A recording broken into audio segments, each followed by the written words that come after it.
Hello students, last video में हमने question number 15 तक सोल्व किया था। उसके आगे हम सोल्व करते हैं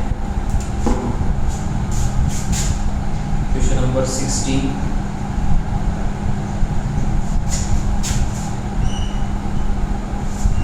A person travels along a straight line for half the distance with velocity v1 and remaining half distance with velocity v2. The average velocity is given by.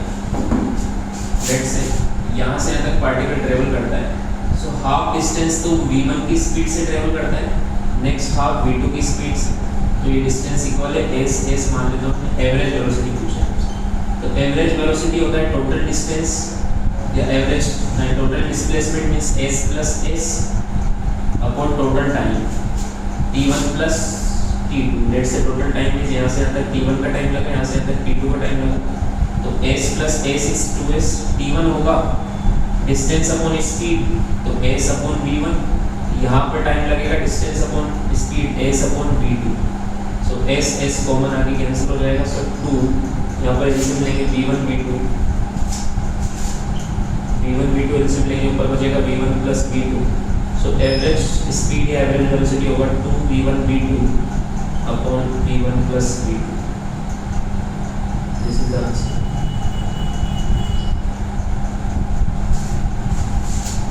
Okay.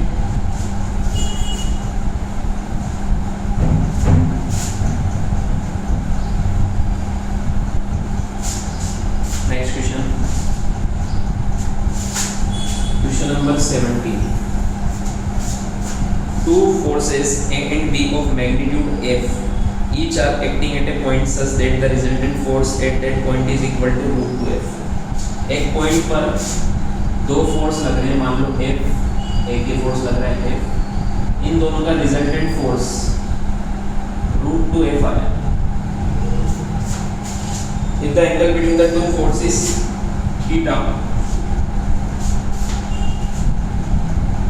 then is if theta is the angle between the two force vectors is pi by x, let's say theta is equal to pi by x, then find the value of x। तो हमें x की value बतानी है, means हमें सबसे पहले angle निकालना है। सो एंगल कैसे निकालेंगे, हमें पता है दो वेक्टर का रिजल्टेंट फॉर्मूला क्या होता है, f is equal to, this is f net is equal to होता है f1 square plus f2 square plus 2f1 f2 cos theta. So f net की जगह क्या लिख देंगे हम, रूट 2f, इधर f1 square is f square plus f square plus 2f square cos theta. f1 f2 की वैल्यू कर दोनों तरफ स्क्वायर कर दो, तो इधर हो जाएगा 2f स्क्वायर रूट 2f का स्क्वायर 2f स्क्वायर, इधर f square plus f square 2f square plus 2f square cos theta. So 2f square common हो जाएगा, तो 2f स्क्वायर कैंसिल हो जाएगा, तो इधर 1 बचेगा और इधर बचेगा 1 प्लस cos थीटा, या फिर इस ऐसे भी करने की जरूरत नहीं है। सो 1 से 1 भी कैंसिल हो गया, तो cos theta is equal to आ गया 0, तो थीटा इज इक्वल टू हो गया पाई बाई 2। तो x की वैल्यू कितनी है 2। This is the answer.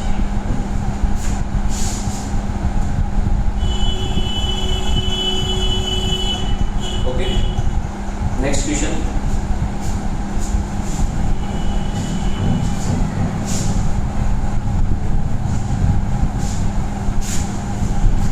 Number 18.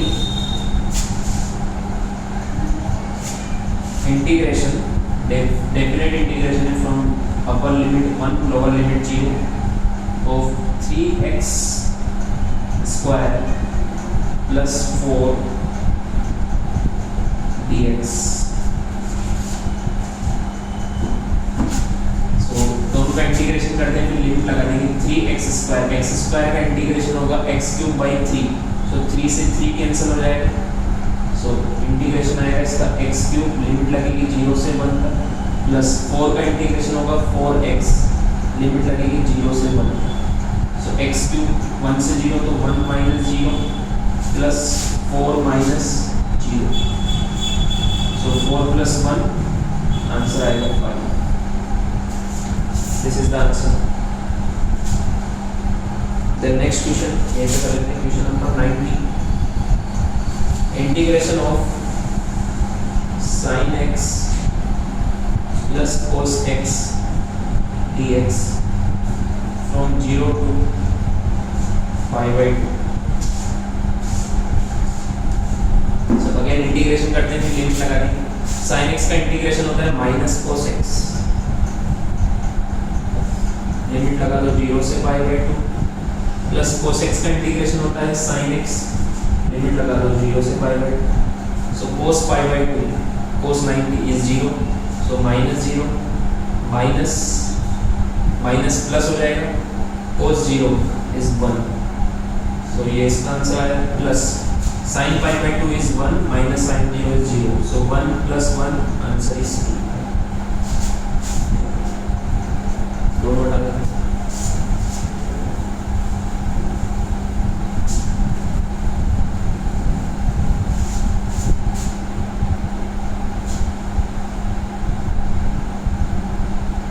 Question number 20।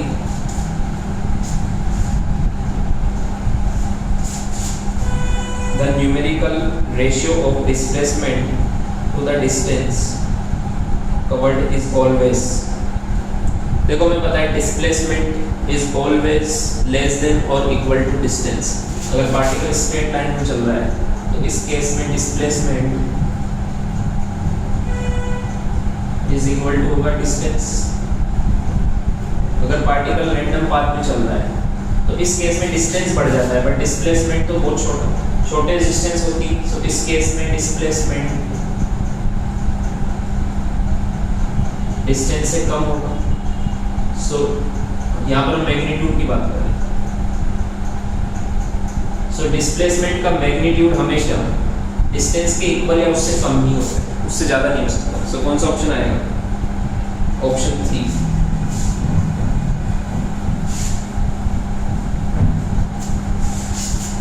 Question number 21।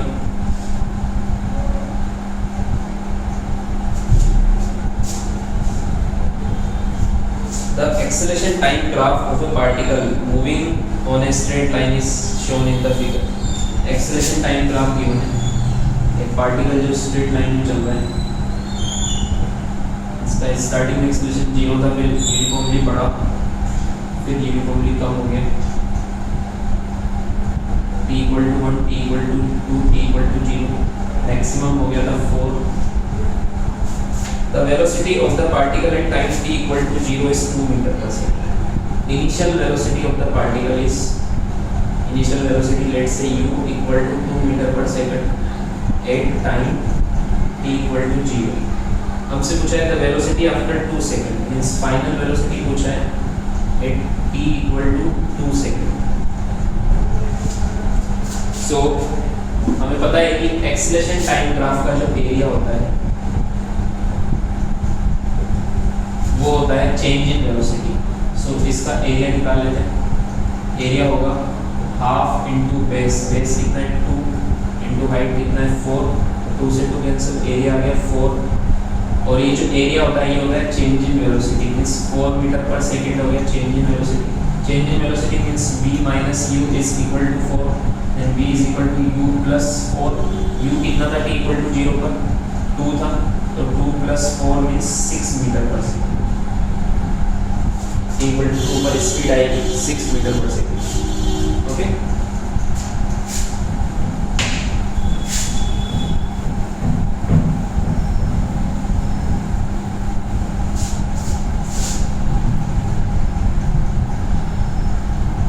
Next question, question number 22। If f of x equal to x minus 1 upon x plus 1, then find, we have to find f of minus 1/3। ये हमें पता है। Okay, सो सबसे पहले हम f of minus 1/3 put कर लेते हैं। तो x की जगह क्या पुट करेंगे? -1/3। तो f of -1/3 आ जाएगा। x की जगह -1/3 पुट कर दो, -1/3 -1 -1/3 +1 एलसीएम लेंगे। सो -1/3 -1 हो जाएगा -4/3 -1/3 +1 होगा प्लस का 2/3, 3 से 3 कैंसिल, सो ये आया -2। सो f ऑफ -1/3 की वैल्यू आई -2, तो ये वैल्यू हम यहाँ पर पुट कर देंगे। तो f ऑफ -1/3 बन जाएगा f ऑफ -2, इसकी जगह हमने -2 पुट कर दिया क्योंकि f ऑफ -1/3 -2। तो अब फंक्शन में हमें x की जगह -2 पुट करना है, तो -2 -1 अपॉन -2 +1, सो ये हो जाएगा -3 upon -1, so the answer is 3। Okay,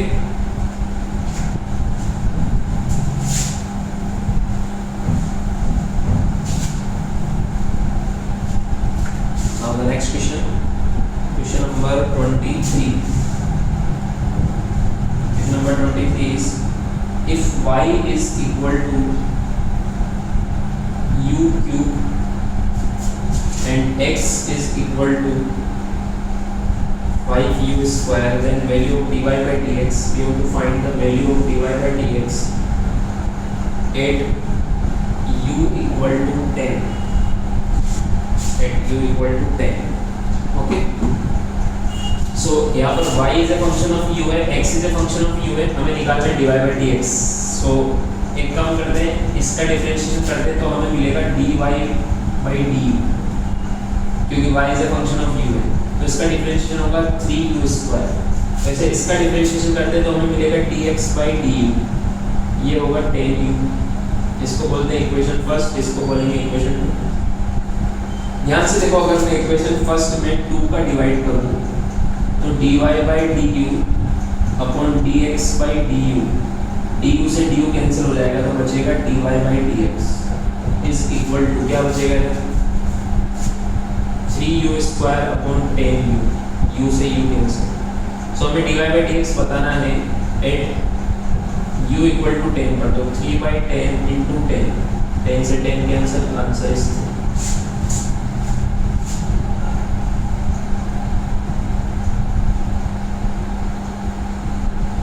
ठीक है,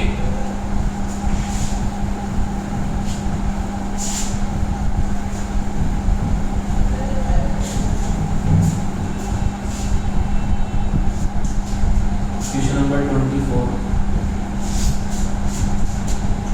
The area A of a plot ink is growing such that after t seconds its area is given by, area of a plot ink is given by 3t square plus 7 centimeter square. The rate of increase of area at t equal to 5 is, at t equal to 5 हमसे dA by dt पूछा है, given है 5k centimetre square पर second, we have to find the value of k। Okay, so differentiate करो इसको, इस equation को differentiate करेंगे, dA by dt मिलेगा हमें, कितना मिलेगा 3t square is 60, t square का होता है 2t, तो 3 into 2 60, 7 का 0, तो 8t equal to 5 पर dA by dt हो जाएगा 6 into 5 30। ओके, सो इसको अब इससे कंपेयर करो, 30 को 5k से कंपेयर करो, 5k equal to 30, तो k is equal to हो जाएगा 30/5 means 6। This is the answer.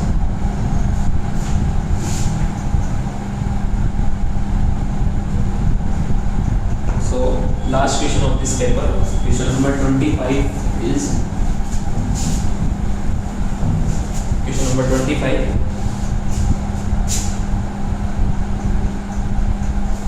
the displacement of particle varies with time as, displacement is given as 3t square plus 2t, the velocity of particle at t equal to 1 second, t equal to 1 second पर हमसे velocity पूछा, differentiate करो इसको, displacement is a function of time, इसका differentiation होगा ds by dt which is velocity, तो होगा 6t plus 2, तो एट t इक्वल टू 1 पर वेलोसिटी हो जाएगा 6 into 1 plus 2 means 8 meter per second. This is the answer. Okay, so the solution is completed. एक बार और प्रैक्टिस करो जो भी क्वेश्चंस आपसे नहीं है, मिलते हैं next bar. All the best.